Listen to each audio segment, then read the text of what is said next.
জীবন যাপনের প্রত্যেকটা কাজ যেন আমাদের হয় ইস্তেকামাতের সাথে, অত্যন্ত দৃঢ়তার সাথে মন এবং আমল যেন একত্রিত হয়ে হয়। আল্লাহ পাক কোরআন মাজিদে বলেন, ইন্নাল্লাযীনা ক্বালু রাব্বুনাল্লাহ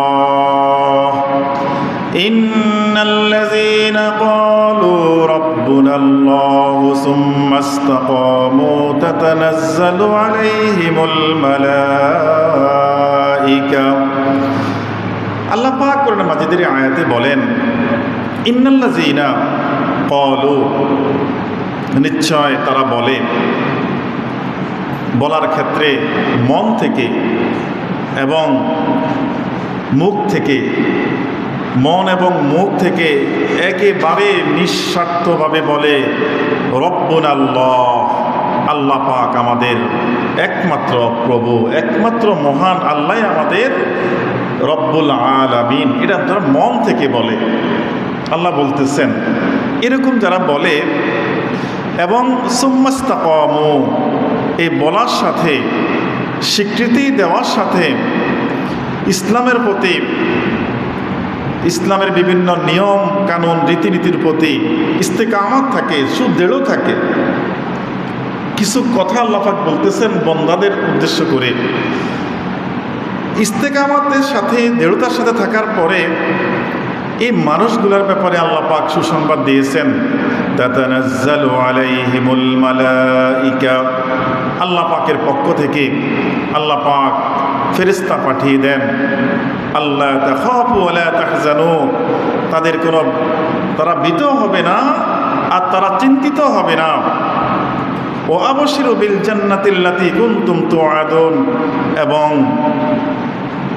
তাদেরকে যে জান্নাতের সুসংবাদের কথা বলা হয়েছিল সে অঙ্গীকার হিসেবে তাদেরকে জান্নাত প্রদান করা হবে। আল্লাহ পাকের আয়াত আমরা যদি একটু খেয়াল করি, শুরুতে আল্লাহ পাক বলছেন যে যারা মনে এবং মুখে আল্লাহ পাককে রব বলে স্বীকার করে, আর স্বীকার করার পরে সুম্মাস্তাকামু, আমলগুলো করে ইস্তেকামাতের সাথে, দৃঢ়তার সাথে আমলগুলো করে। প্রথম আমাদের বিশ্বাস, আল্লাহ আমাদের রব, আল্লাহ আমাদের প্রতিপালক। এই বিশ্বাসের ক্ষেত্রে যেন কোনো প্রকার ঘাটতি না আসে। আল্লাহ পাক যে আমাদের প্রভু, রব, আমরা এটা বুঝতে পারি। যেমন আমাদের সন্তান যারা আমাদের ভূমিষ্ঠ হয়, পিতামাতা, তাদের কোনো ভাষা নাই, সর্বোচ্চ কান্না করতে পারে, অন্য কোনো ভাষা নাই। এই কান্নার দ্বারা মা বুঝতে পারে তার কখন খিদা লেগেছে, তার কখন অসুস্থ হয়ে গিয়েছে, সে কখন আপনার ঘুমাতে যাবে, সে কখন তার বিছনাটা নষ্ট করে ফেলেছে। এটা তার কোনো, শিশুর কোনো মুখের ভাষা নাই। তারপরও সে মা কিভাবে বুঝতে পারে? একটু লালন পালনের আন্তরিকতার কারণে, যে সব সময় নিখুঁতভাবে খেয়াল রাখে যে আমার সন্তানের কখন কি দরকার, একে বলে প্রতিপালন। আর আল্লাহ পাক বলছেন রব্বুল আলামিন, তিনি আমাদের মানব জাতির নয়, শুধু 18,000 মাখলুকাত যে রয়েছে সব মাখলুককে আল্লাহ লালন পালন করেন, প্রতিপালন করেন। অর্থাৎ আমরা এই দুনিয়াতে চলাকালীন সময় আমাদের অনেক কিছু প্রয়োজন, কিন্তু আমাদের এই প্রয়োজনের সব কিছু আমরা আল্লাহ পাককে বলতে পারি না। কখন কি দরকার আমরা বলতে পারি না, কিন্তু দেখা যায় আল্লাহ পাক নিজ দায়িত্বে বান্দার প্রতি রহম করেন, দয়া করে তাকে সেটা প্রদান করে দেন। অনেক সময় আমরা বলি বিপদে পড়লে, অর্থাৎ হোঁচট খেয়ে পড়েছে বা একটা সমস্যা পড়ে উদ্ধার হয়ে গেছে, আমরা বলি আল্লাহ আমার দয়া করছেন, আল্লাহ মাফ করছেন, এই জন্য আমি উদ্ধার হয়েছি, বা আল্লাহ পাক আমাকে বিপদ থেকে রক্ষা করছেন। কিন্তু বিপদের আগে আমরা আল্লাহ পাককে বলি নাই যে আল্লাহ আমার এই বিপদ আসলে আপনি আমাকে রক্ষা করবেন। আল্লাহ পাক নিজ দায়িত্বে বান্দাকে আবেদন ছাড়াই অনেক বিপদ থেকে উদ্ধার করে থাকেন। অনেক রিজিক বান্দা চায় না, কিন্তু আল্লাহ পাক দিয়ে থাকেন, যেহেতু আমরা আল্লাহ পাককে ক্বালু রাব্বুনা আল্লাহ স্বীকার করেছি যে একমাত্র প্রতিপালক আমার আল্লাহ। আর ইস্তেকামাত, সুম্মা ইস্তাকামু, ইস্তেকামাত থাকতে হবে, দৃঢ়তা থাকতে হবে। আমরা যে নেক আমলগুলো করতেছি, এই নেক আমল একদিন করলাম আবার করলাম না, একদিন খুব আন্তরিকতার সাথে করলাম কিন্তু অন্যদিন আবার আমলের কোনো খবর থাকবে না, এটা দিয়ে ইস্তেকামাত হয় না, দৃঢ়তা হয় না। নামাজের মধ্যে দাঁড়ালাম, এমনভাবে দাঁড়াতে হবে যেন আমরা আল্লাহকে দেখতেছি। আবার যদি আল্লাহ রাসূল পাক সাল্লাল্লাহু আলাইহি ওয়াসাল্লাম করেন ইন লাম তাকুন তারানি ফাইন্নাহু ইয়ারাক, এটা তোমার খেয়াল রাখতে হবে যে আল্লাহ তোমাকে দেখতেছে, এরকম নিয়ত করে দৃঢ়তার সাথে ইবাদত বন্দেগী করতে হবে। এই ইস্তেকামাত যদি আমাদের না থাকে তাহলে আমরা এই ইবাদতের সার, ইবাদতের যে গুরুত্ব, এটা আমরা নিজেরাও বুঝতে পারবো না, এটা দিয়ে কোনো আমাদের উপকারও আসবে না। ইস্তেকামাত, উসমান রাদিয়াল্লাহু তাআলা আনহু বলেছেন, ইস্তেকাম সুম্মা ইস্তাকামু দ্বারা নেক আমলকে বোঝানো হয়েছে। মানুষ তো অনেক আমল করে থাকে, অনেক কাজ করে থাকে, যে কাজের মধ্যে ইখলাস রয়েছে, আন্তরিকতা রয়েছে, সে আন্তরিকতার সাথে আল্লাহ পাকের জন্য যে আমলগুলো করা হয়, এইভাবে যদি তার জীবন চালাতে পারে, এটাই হবে সুম্মা ইস্তাকামু, ইস্তেকামাতের সাথে নামাজ, ইস্তেকামাতের সাথে ইবাদত। আমার ইস্তেকামাত এমনভাবে করতে হবে, এমনভাবে দৃঢ়তার সাথে আপনার নামাজ আদায় করতে হবে যেন মন এদিক সেদিক ছুটাছুটি না করে, বানরের মতো যেন না হয়ে যায়। বানর হাঁটতে চললে দেখবেন এদিকে নজর দেয়, এটাতে ধরে ওটাতে ধরে, স্থির না, এটা ইস্তেকামাত নয়। স্থিরতার সাথে দুনিয়ার সব কিছু ছেড়ে দিয়ে আমরা যখন তাকবীরে তাহরিমা বলি, আল্লাহু আকবার, নাম হলো তাকবীরে তাহরিমা, দুনিয়ার সব কাজ আমি আমার জন্য হারাম করে দিয়েছি, এবং আল্লাহ পাকের জন্য আমরা নামাজে মনোযোগী হয়ে গেলাম। কিন্তু আমরা নামাজে গিয়ে তো আমাদের দুনিয়ার হিসাব, দুনিয়ার সমস্যা আমাদের সামনে চলে আসে। এই দ্বারা ইস্তেকামাতটা থাকলো না, দৃঢ়তাটা হলো না।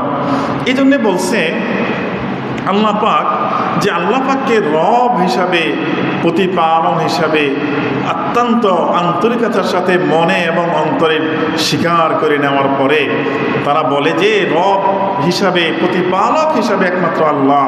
আর সুম্মা ইস্তাকামু, একবার স্বীকৃতি দৃঢ়তার সাথে ইসলামের জীবনে গড়ে তোলে, সকল কাজ সে দৃঢ়তার সাথে করে একমাত্র আল্লাহ পাকে সন্তুষ্টি অর্জনের জন্য।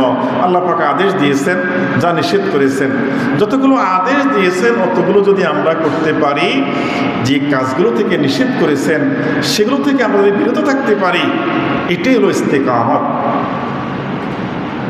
আর যারা এই ইস্তেকামাতের সাথে, দৃঢ়তার সাথে তাদের ইবাদত বন্দেগী, নামাজ, কালাম, হজ, যাকাত, কোরআন তেলাওয়াত সকল আমল করতে পারে, আল্লাহ পাক বলেন যখন এই মানুষটা সারা জিন্দেগীভর আল্লাহ পাকের সাথে দৃঢ়তার সাথে, বিশ্বাসের সাথে এই নেক আমল করেছে, অনেক সময় অন্যায় কাজ করা দরকার হয়ে গেছে, এমন পরিস্থিতি হয়ে গেছে তার অন্যায় কাজে হাত দেওয়াই লাগতেছে, তারপরেও সে আল্লাহ পাককে ভয় করে অন্যায় কাজে হাত দেয় নাই।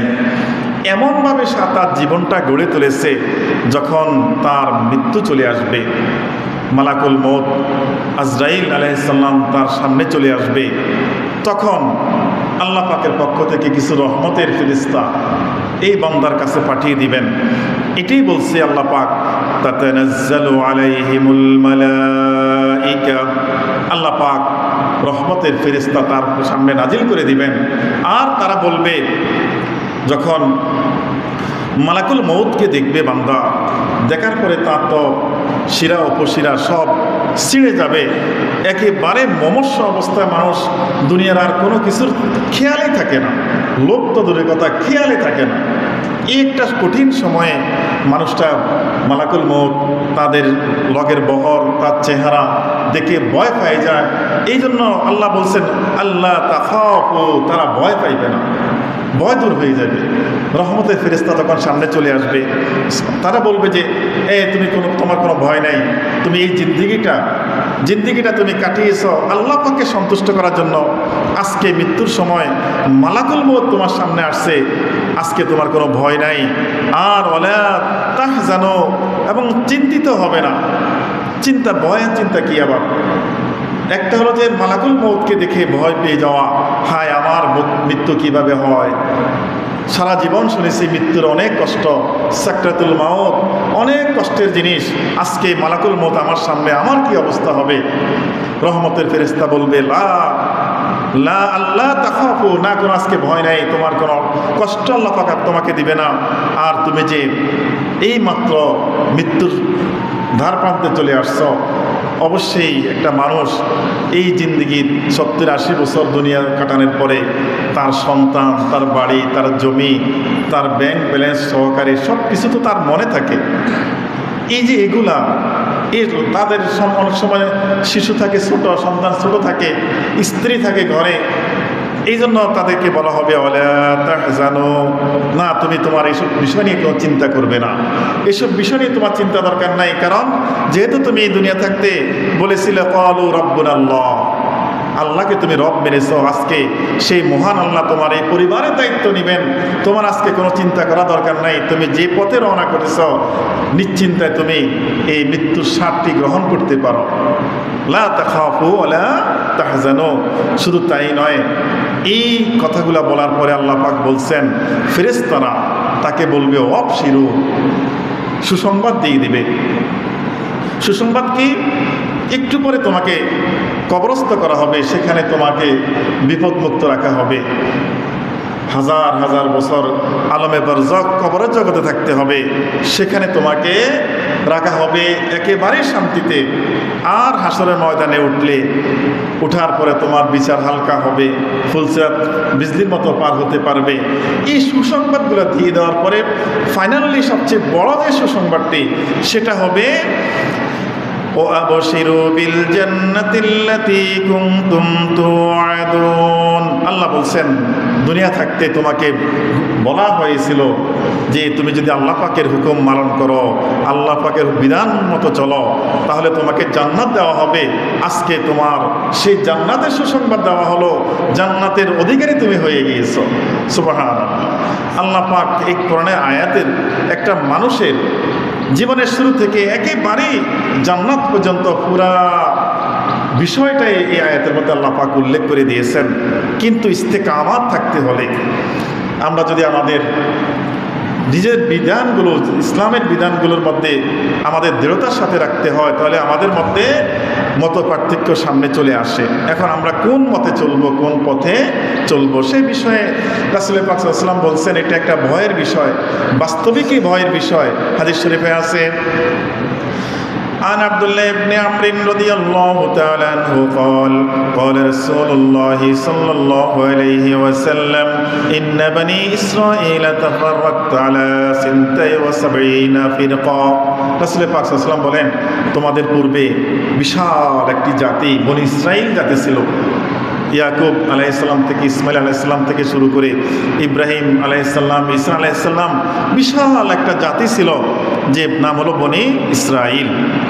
এই বনি ইসরাইলের মধ্যে এত বেশি মত পার্থক্য সৃষ্টি হয়েছে, হতে হতে তাদের মধ্যে দল ভাগ হতে হতে রাসূল পাক সাল্লাল্লাহু আলাইহি ওয়াসাল্লাম বলেন তাদের 72টা দলে বিভক্ত হয়ে গিয়েছিল। 72টা দলের 72টা মতবাদ। যখন মুসা আলাইহিস সালাম যখন ওই যে নীল নদ পার হওয়ার জন্য গিয়েছিলেন, সেখানে তো পথ হয়েছে একটা পথ হওয়ার পরে বনি ইসরাইলের মধ্যে পার্থক্য হলো যে আমরা তো 12টা মতের মানুষ, আমরা এক পথে যাব না, 12টা পথ দরকার। তাদের জন্য আলাদা পথ পর্যন্ত করা লাগছে। এত মত পার্থক্য ছিল তাদের মধ্যে। এই অবস্থার মধ্যে রাসূল পাক সাল্লাল্লাহু আলাইহি ওয়াসাল্লাম বলেন তোমরা শেষ জমানার মধ্যে একটা ফিতনা ফাসাদের মধ্যে জিন্দেগিতে তোমরা আসবে। সেই জমানাটার মধ্যে রাসূল পাক সাল্লাল্লাহু আলাইহি ওয়াসাল্লাম বলেন ওয়াতাফাররাকু উম্মতি আলা 73 মিল্লাহ কুল্লুহুম ফিন্নার ইল্লা মিল্লাতুন ওয়াহিদা। রাসূল পাক সাল্লাল্লাহু আলাইহি ওয়াসাল্লাম বলেন আমার উম্মতের মধ্যে শুধু 72 নয়, আরেকটা বেশি 73টা ফেরকা হবে। নাউজুবিল্লাহ। 73টা ফেরকার মধ্যে রাসূল পাক সাল্লাল্লাহু আলাইহি ওয়াসাল্লাম বলেন কুল্লুহুম ফিন্নার ইল্লা মিল্লাতুন ওয়াহিদা, একটা দল ব্যতীত আর বাকি 72 দলেই বিপদগামী হয়ে যাবে, জাহান্নামী হয়ে যাবে। সাহাবায়ে কেরাম এই কথা শুনে অত্যন্ত ভয় পাইলেন, জিজ্ঞাসা করলেন রাসূল পাক সাল্লাল্লাহু আলাইহি ওয়াসাল্লামকে, ক্বালু ইয়া রাসূলুল্লাহ সাল্লাল্লাহু আলাইহি ওয়াসাল্লাম, ইয়া রাসূলুল্লাহ সাল্লাল্লাহু আলাইহি ওয়াসাল্লাম, হিয়া মান হিয়া, সেই দলটা কার, কোন দল, যে দলটা শুধু জান্নাতি হবে আর সব দল জাহান্নামী হবে 72 দল, তো জান্নাতি দল কোনটা? রাসূল পাক সাল্লাল্লাহু আলাইহি ওয়াসাল্লামকে প্রশ্ন করলে রাসূল পাক সাল্লাল্লাহু আলাইহি ওয়াসাল্লাম বললেন, قال رسول الله صلى الله عليه وسلم ما أنا عليه وأصحابي। রাসূল পাক সাল্লাল্লাহু আলাইহি ওয়াসাল্লাম বললেন, যেই দলটা আমার পথে এবং আমার সাহাবায়ে কেরাম এর মতে যারা চলতে পারবে শুধুমাত্রই তারা জান্নাতি আর বাকি সব দল জাহান্নামী। সুবহানাল্লাহ। তাহলে দলটা সহজ হয়ে গেল। যে দলের মানুষগুলো রাসূল পাক সাল্লাল্লাহু আলাইহি ওয়াসাল্লামের একেবারেই বিধান মোতাবেক যেভাবে বলে দিয়েছেন, সাহাবায়ে কেরাম রাসূল পাক সাল্লাল্লাহু আলাইহি ওয়াসাল্লামের বিধানগুলো মেনেছেন যেভাবে, আমরা যদি সেভাবে চলতে পারি তাহলে ইনশাআল্লাহ আমরাই জান্নাতি দল হব। এর মধ্যে যদি বেজাল ঢুকে যায় তাহলে ওই 72 দলের মধ্যে চলে গেলে আর থাকবে না, আর উপায় থাকবে না। সেজন্য এই দলটার মধ্যে থাকতে গেলে আপনার যারা দেখা যায় ওই 72 দলে আছে, এরাও তো মনে করে যে আমরাই মনে সঠিক দল। হ্যাঁ, সবাই তো সঠিক, জান্নাতে সবাই তো চাইতে চায়, কিন্তু মতবাদ এমনভাবে সৃষ্টি হয়ে যায়, আমার বাপদাদা যেভাবে গেছে, আমার হুজুর যেভাবে বলছে, আমার শায়েখরা যেভাবে বলছে, আমি কি অন্য পথে অন্য মতে যেতে পারি কিনা, এই যে একটা বাধ্যতার মধ্যে পড়ে যায়। আগে ঠিক করতে হবে আমি যে মতবাদের মধ্যে আছি, আমি যাকে অনুসরণ করতেছি সে সঠিক পথে আছে কিনা, তা না হলে সম্ভব না। তা নাহলে ইস্তেকামাত আমরা আমাদের মধ্যে পুরোপুরি প্রতিষ্ঠা হবে না। রাসূল পাক সাল্লাল্লাহু আলাইহি ওয়াসাল্লাম সতর্ক করে দিয়েছেন যে যেখানের মধ্যে আল্লাহ রাসূলের বিধানের কিছু ব্যতিক্রম রয়েছে, সাহাবায়ে কেরাম একরকম আমল করেছে, আমলটা যদি ওই দলের মধ্যে ভিন্নতা চলে আসে তাহলে বুঝতে হবে সেই দলটা হক দলে আছে কিনা, এটা ভেবে দেখা দরকার যে আসলে তারা সঠিক দলে আছে কিনা। এর মধ্যে কিছু জিনিস একেবারে আপনাদের ফরজ ওয়াজিব নয়, মুস্তাহাব বিষয়। মুস্তাহাব বিষয় মনে করেন নামাজের মধ্যে আপনি দাঁড়ালেন, আপনি সোজা হাত বাঁধলেন, আপনি কাঁধ পর্যন্ত উঠালেন, কেউ কান পর্যন্ত উঠালো, কেউ উঠালো না, এগুলো তো ফরজ ওয়াজিব বিষয় না। এগুলো নিয়ে আবার জান্নাত জাহান্নামের মধ্যে চলে যায় না। এগুলো সাধারণ একটা মুস্তাহাব বিষয় নিয়ে ইমামদের মতো পার্থক্য, যেগুলোর মধ্যে একবারে ফরজিয়তের বিষয়ে মতো পার্থক্য হয়ে গিয়েছে, বিশ্বাসের ক্ষেত্রে মতো পার্থক্য হয়ে গিয়েছে। যেমন একদল যদি মনে তো করেই যে রাসূল পাক সাল্লাল্লাহু আলাইহি ওয়াসাল্লামকে তারা মর্যাদায় ক্ষুণ্ণ করতে চায়, শ্রেষ্ঠ নবী মানতে চায় না, কাদিয়ানীরা যে কাজটা করে শ্রেষ্ঠ নবী মানতে চায় না। এইভাবে বিশাল বিশ্বাসের ক্ষেত্রে, ইমানের ক্ষেত্রে যারা পার্থক্য সৃষ্টি করে দেয়। আবার কেউ বলে যে আল্লাহ পাক আলী রাদিয়াল্লাহু তাআলা আনহুকে কোরআন নাজিল করার জন্য ঠিক করছেন, ভুলে রাসূল পাক সাল্লাল্লাহু আলাইহি ওয়াসাল্লামকে দিয়ে দিয়েছেন, নাউজুবিল্লাহ। এরকম উল্টাপাল্টা যারা কথা বলে এগুলা বুঝতে হবে ওই 72-এর মধ্যে এমনি চলে গেছে, কারণ মূল বিশ্বাসের মধ্যে ঘাটতি। আর এমনিতে আমলের ক্ষেত্রে আমাদের 4টা মাযহাব রয়েছে, হানাফি, মালিকি, হাম্বলি, শাফিঈ। 4টা মাযহাব রয়েছে, 4টা মাযহাবই হক মাযহাব। 4টা মাযহাবের আমলে ঠিক আছে, এর মধ্যে যে কোনো একটা মাযহাব মানলে চলবে। আবার এরকম নয় আপনার শাফি মাযহাব থেকে কিছু, হানাফি মাযহাব থেকে কিছু, মালিকি মাযহাব থেকে কিছু, সুবিধা মতো নয়। যে কোনো একটা মাযহাবের মতো অনুসরণ করে চললে আল্লাহ পাক মুক্তির একটা ব্যবস্থা করবেন। এই জন্য এই ছোটোখাটো বিষয় নিয়ে মানুষকে আবার ওই 72 কাতারের মধ্যে ঢেলে দেওয়া যাবে না। বুঝতে হবে যে মূল পার্থক্যের মধ্যে মূল বিষয়ের পার্থক্য যারা রয়েছে তাদের সাথে কোনো আপোষ নাই, কিন্তু আমলের ক্ষেত্রে ভিন্ন হাদিস থাকার কারণে, ভিন্ন আমল থাকার কারণে কিছু পার্থক্য থাকলে এটা কোনো একবারে সঠিক দল থেকে তাদেরকে বের করে দেওয়ার কোনো সুযোগ নাই। আল্লাহ পাক আমাদেরকে এই শরীয়তের বিষয়গুলো বোঝার তৌফিক দান করুক। সবাই বলুন আমিন। ওয়া আখির দাওয়ানা আনিল হামদুলিল্লাহি রাব্বিল আলামিন।